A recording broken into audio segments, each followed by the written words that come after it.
Donc j'ai choisi le partage. Bonjour! La foire du partage, elle est née il y a 7 ans d'un moment avec 3 de nos bénévoles. On s'est reliés aux journées de transition citoyenne qui avaient lieu tous les ans en septembre. On a créé ce moment-là pour essayer de faire du lien sur le territoire, pour voir les gens qui voudraient un peu changer de cap. Et puis d'année en année, on l'a amélioré.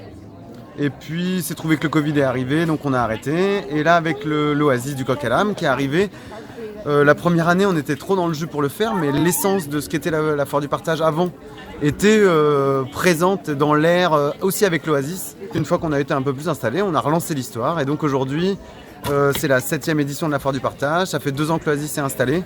Et on a fait venir des amis, des associations autour de nous locales qui œuvrent pour le développement durable, pour mieux vivre ensemble, pour l'éco-rénovation, pour créer du lien, des artistes qui travaillent à œuvrer pour un nouveau monde et avec lesquels on œuvre pour un nouveau monde. Et donc on invite tout le monde cette journée-là, on partage avec eux les petites choses, les initiatives locales qui se mettent en place. On essaye de relier tout ça lors d'une grande fête où tout le monde vient s'amuser, où on débat, on chante, on danse, on joue, on regarde du théâtre, on partage, on échange. On a plus d'une trentaine de stands présents sur le site, des conférences, des ateliers. On a pressé du jus de pomme à chaque fois qu'il n'y en avait plus au bar, et ben on pressait du jus de pomme, donc on fait la démonstration de pressage de pommes pour ramener la boisson au bar. Voilà, il y a plein d'ateliers qui se mettent en place un peu partout, des bracelets d'enfants.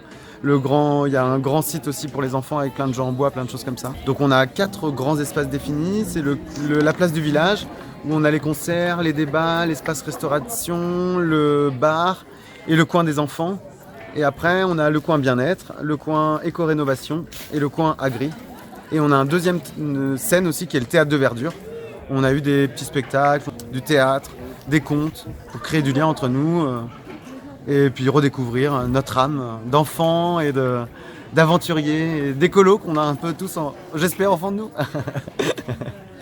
On l'a voulu généraliste pour relancer la foire du partage, donc elle touche un peu à tous les sujets.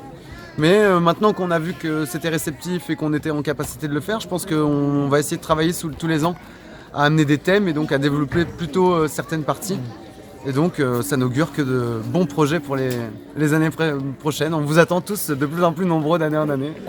J'ai pas besoin de café pour me réveiller. J'ai pas besoin de somnifère Pour retrouver mon oreiller, J'ai pas besoin de nicotine pour décompresser, J'ai pas besoin de ganja et pour m'élever, J'ai pas besoin de l'alcool pour me donner du courage, Pas besoin de chocolat pour me réconforter, Pas besoin de la télé pour partir en voyage, Pas besoin de Facebook pour me